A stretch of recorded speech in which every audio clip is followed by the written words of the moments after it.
కొన్ని రాజకీయ పార్టీలకు సంబంధించిన పాత్రికేయ మిత్రులు, కొంతమంది మంత్రుల కార్యాలయాలు లేకపోతే ఇతర దగ్గర ఒకేసారిగా చాలామంది వచ్చి అక్కడ కూర్చొని అక్కడ ఉన్న జరగని వాటిని జరిగినట్టుగానో లేకపోతే జరిగితే బాగుంటుందని కొంతమందిని పాసులు ఇచ్చి తీసుకొచ్చి లోపలికి తీసుకొచ్చి అనవసరమైన రాద్ధాంతాలను సృష్టించే ప్రయత్నాలు చేస్తున్నారు.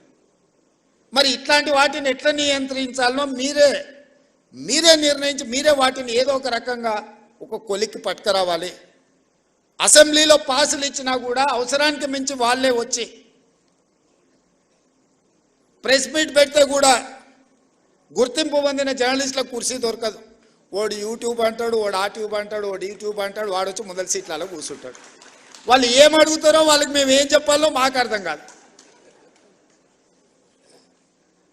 ఇది మాకే కాదు, మీకు కూడా. నాకు తెలిసి ఒకప్పుడు నేను చాలామంది జర్నలిస్ట్ మిత్రులు నాకు ఉన్నారు. సీనియర్ జర్నలిస్ట్ రాగానే లేచి కూర్చొచ్చి వీళ్ళు వెనక్కి పోయి కూర్చునేటోళ్ళు. మేము పత్రికా సమావేశం పెడితే కూడా వీళ్ళ డెస్క్ ఇన్ఛార్జీలు లేకపోతే మీ దాంట్లో సీనియర్ జర్నలిస్టులు వస్తే, వేరే సంస్థకు సంబంధించిన జర్నలిస్ట్ వస్తే కూడా లేచి జూనియర్స్ లేచి ముందు వరుస వాళ్ళకి ఇచ్చి వీళ్ళు వెనక్కి పోయేటోళ్ళు. ఇప్పుడు విపరీతం ఎట్లయిపోయిందని అంటే అసలు కంటే కొసరోళ్ళది ఎక్కువైపోయింది. ఎవరిది ఏ ట్యూబో తెలుస్తలేదు మాకు. ఇక ఆ ట్యూబ్లో ఎక్కడికంటే అక్కడికి వెళ్ళిపోయి ఏది పడితే అది మాట్లాడితే అక్కడ ఉన్న ప్రజలు ఏమన్నా అంటే చూసిరా జర్నలిస్టుల మీద దాడి అని. జర్నలిస్ట్ అనే పదానికి డెఫినేషన్ ఏందో మీరు డిసైడ్ చేయండి. మేము ఎవరిని జర్నలిస్ట్గా చూడాలో మీరు చెప్పండి.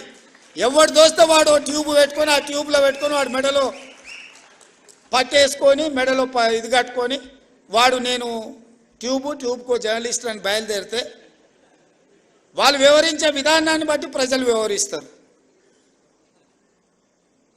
ఏది పడితే అది మధ్యలోనే అడ్డం దొడ్డం మాట్లాడి ఏదైనా ఏమన్నా అంటే చూసిరా జర్నలిస్టుల మీద. సో ఈ విధానానికి ఎక్కడో ఒక దగ్గర పులి స్టాప్ పెట్టాలి. దీన్ని ఆలోచన చేయాల్సింది మీరే. ఎందుకంటే ఇంతకంటే పెద్ద సందర్భం నాకు దొరకదు మీకు ప్రభుత్వం వైపు నుంచి కానీ ప్రజాప్రతినిధిగా మేము ఎదుర్కొంటున్న సమస్యల్ని మీ దృష్టికి తీసుకురావడానికి ఇంతకంటే మంచి అకేషన్ ఏమి ఉండదని నేను భావిస్తున్నా. అక్రిడేషన్ కార్డుల గురించి పెద్దలు శ్రీనివాసరెడ్డి గారు చెప్పారు. ఇద్దరు శ్రీనివాసరెడ్డి స్క్వేర్ ఈరోజు మీ సమస్యల్ని మీ ముందర పెట్టారు. నిజమైన జర్నలిస్టును ఒక్కరిని కూడా అగౌరవపరచాలన్న ఆలోచన కానీ వాళ్ళకి అక్రిడేషన్ కార్డులు కానీ ఆరోగ్య భద్రత కార్డు కానీ ఇంటి పట్టాల విషయంలో కానీ మీకు ఎలాంటి నష్టం జరగకుండా చూసే బాధ్యత ఈ ప్రభుత్వం అని చెప్పి నేను మీకు మాట ఇస్తున్నా. కానీ ఎట్ ద సేమ్ టైం ఈ ప్రభుత్వం ఎదుర్కొంటున్న అనవసరమైన రాద్ధాంతాలను నియంత్రించాల్సిన బాధ్యత మీ మీద ఉన్నది. మీరు డిఫైన్ చేయండి ఎవరిని జర్నలిస్ట్గా మేము గుర్తించాలి, ఆ జర్నలిస్ట్కు ఉన్న ఎథికల్ లైన్ ఏంది, ఏ హద్దు దాటకుండా జర్నలిస్టు ఉండాలి, ఆ జర్నలిస్టు హద్దు దాటి వివరించినప్పుడు ఎదురుగున్నోడు క్షణికావేశానికి లోనైనప్పుడు జరిగే పరిస్థితులు ఎట్లా ఉంటాయి, వీటన్నిటిని కూడా మనము ఆలోచన చేసి ఒక పరిష్కారం చూపించుకోవాల్సిన బాధ్యత మన మీద ఉన్నది. నేను ఇంకొక మాట కూడా చెప్పదలుచుకున్నా.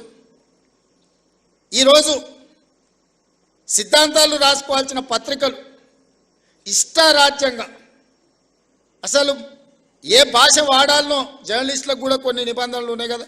అసెంబ్లీలో మేము ఏదైనా మాట్లాడితే రికార్డుల నుంచి తొలగించడమనో లేకపోతే ఈ భాషకు పద్ధతి లేదనో మనం పార్లమెంటరీ వ్యవస్థలో మనం అనుకుంటున్నాం కదా.